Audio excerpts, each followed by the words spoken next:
आणि तारण हे नाव या मीटिंगला का दिलं ना, या मीटिंगसाठी मी बरेच महिने प्रार्थना करत होती आणि अगदी ऑगस्ट महिन्यापासून मी पास्टरांची संपर्क करत होती त्यांची डेट मिळण्यासाठी. आणि त्यांची डेट मिळत नव्हती कारण त्यांच्या अनेक सभा ठिकठिकाणी होत असतात, परंतु मी विश्वासाने आणि आशेने प्रार्थना करत होती की कधी ना कधी मला त्यांची डेट मिळेल आणि मला ह्या वर्ष समाप्तीच्या आधीच ही मीटिंग ठेवायची होती.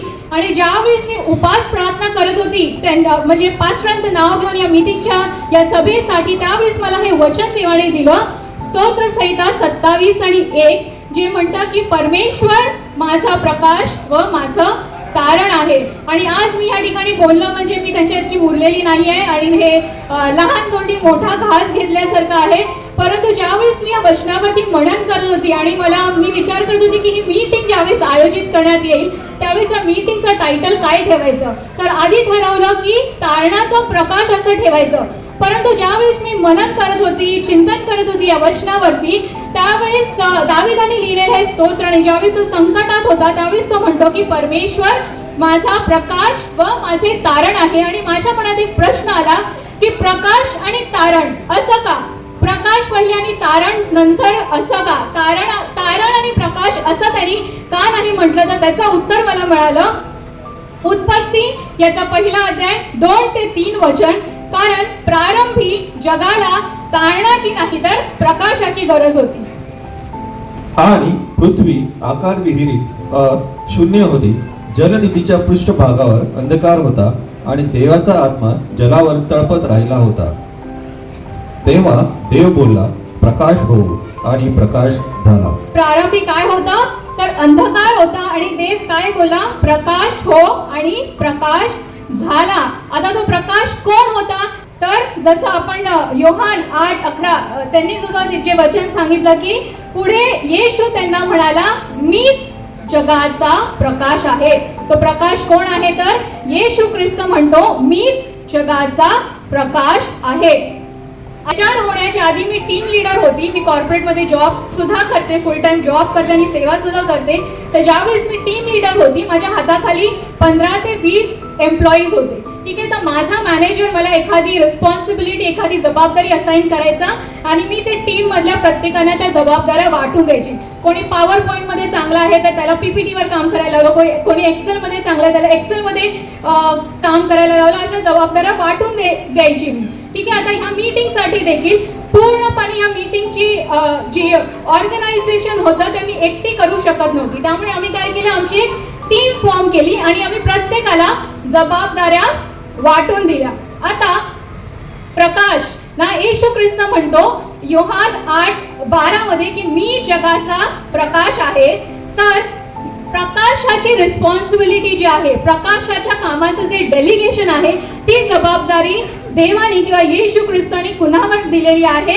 मत्ते ह्याचा 5वा अध्याय 14वं वचन तो म्हणतो की तुम्ही जगाचे प्रकाश आहात. तुम्ही म्हणजे कोण, बाजू आला का, मोठ्याने म्हणा, मी, आम्ही नाही, मी जगाचा प्रकाश आहे.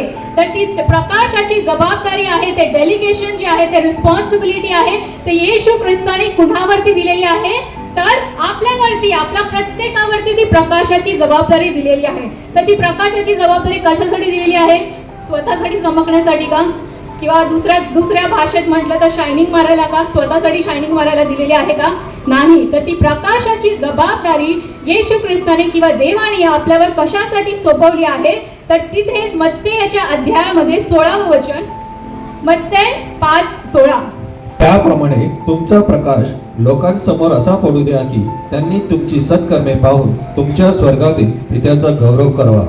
आपल्याला देवाने जगाचा प्रकाश म्हटलेला आहे. आपण देवाच्या प्रकाशाचे प्रतिनिधी आहोत. कशासाठी, स्वतःसाठी चमकण्यासाठी नाही, तर त्याचं वचन सांगतं त्याप्रमाणे तुमचा प्रकाश लोकांसमोर असा पडू द्या की त्यांनी तुमचे सत्कर्म पाहून तुमच्या स्वर्गातील पित्याचे गौरव करावे. आणि काही वेळेस काय होतं, आपण आपल्या जबाबदारी विसरून जातो ना. किती जणांनी संडे स्कूल मध्ये ते गाणं शिकलेलं ऐकलं आहे, एक लहान दिवा येशूचा, माहिती आहे ना सगळ्यांना. तो लहान दिवा कोण आहे हे संडे स्कूल टीचरनी सांगितलंय का, कोण आहे तो लहान दिवा? कोण आहे? आपण आहोत. ते लहान दिवे आपण आहोत, कारण त्या दिव्यातून येणारा जो प्रकाश आहे तो जगाचा प्रकाश देवाने आपल्याला बनवलेला आहे.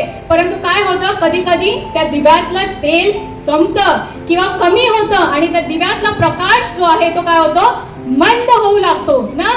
जसं पास्टरनी टॉर्च बद्दल सांगितलं ना, आता तेलाचे दिवे कोणी वापरत नाही ना, रिचार्जेबल किंवा बॅटरीचे लॅम्प, नाईट लॅम्प, दिवे आपण वापरतो. मग एखादा जर दिव्यातलं तेल संपलं किंवा नाईट लॅम्प मधली बॅटरी संपली तर आपण ते दिवे फेकून देतो का? नाही. काय करतो? त्याला रिफिल करतो, फ्यूल करतो किंवा त्याला रिचार्ज करतो, त्याची बॅटरी आपण बदलतो ना.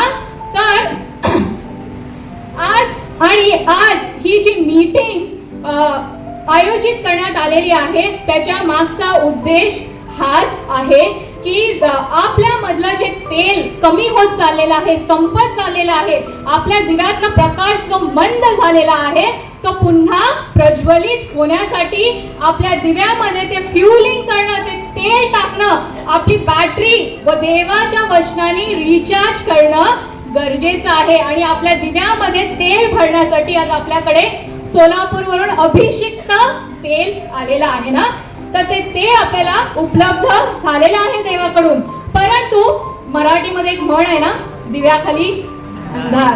देवाने आपल्याला सांगितले आहे की तुम्ही जगाचा प्रकाश व्हा. परंतु जसं पाळक साहेबांनी सांगितलं, आम्ही काय ते जगाचे प्रकाश होणार? आमच्याच जीवनामध्ये इतका अंधार आहे ना. तर तो दिव्याखालचा अंधार दूर होण्याची आधी गरज आहे, त्याच्यानंतरच आपण इतरांसाठी तो प्रकाश होऊ शकतो ना. आता हे जे आहे ते प्रकाशाबद्दल झालं. आता तारणाची गरज कधी पडली? तर ज्यावेळेस पाप या जगामध्ये आलं त्यावेळेस तारणाची गरज या जगाला पडली ना. येशू ह्या नावाचा अर्थच आहे तारणारा, सेव्हियर, वाचवणारा. आणि जसं मी म्हटलं की मी टीम लीडर होती आणि माझ्या हाताखाली काही एम्प्लॉईज होते. माझा मॅनेजर मला काम द्यायचा, मी ते इतरांना वाटून द्यायची. ठीक आहे.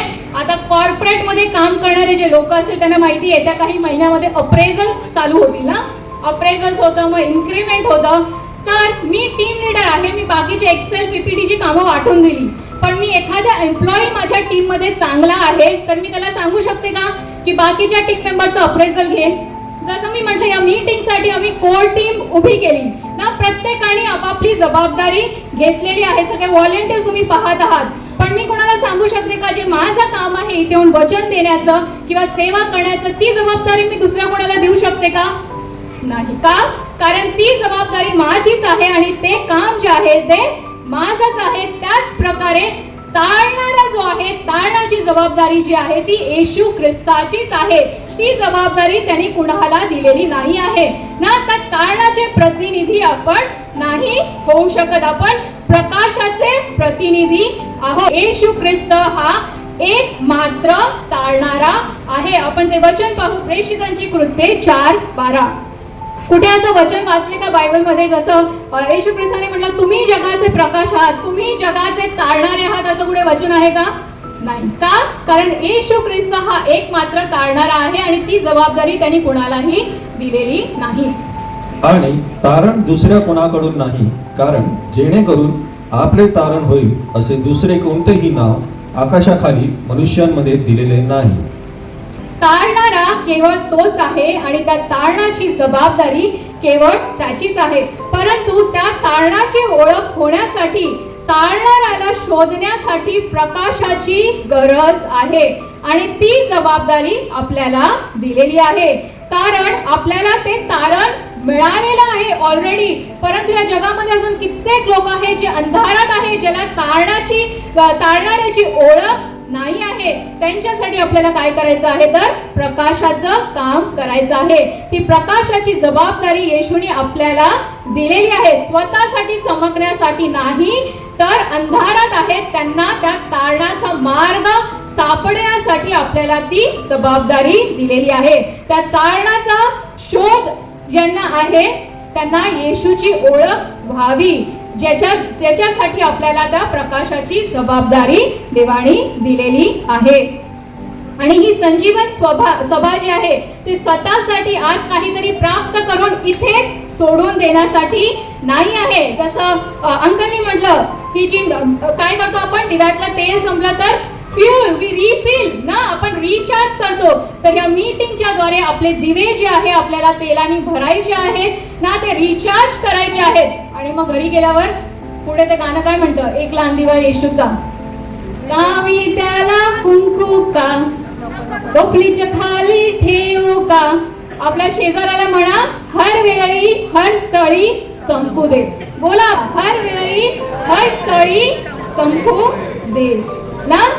तर जसं आपण मत्ते 5:16 मध्ये वाचलं त्याप्रमाणे तुमचा प्रकाश लोकांसमोर असा पडू द्या की त्यांनी तुमचे सत्कर्म पाहून तुमच्या स्वर्गातील पित्याचे गौरव करावे.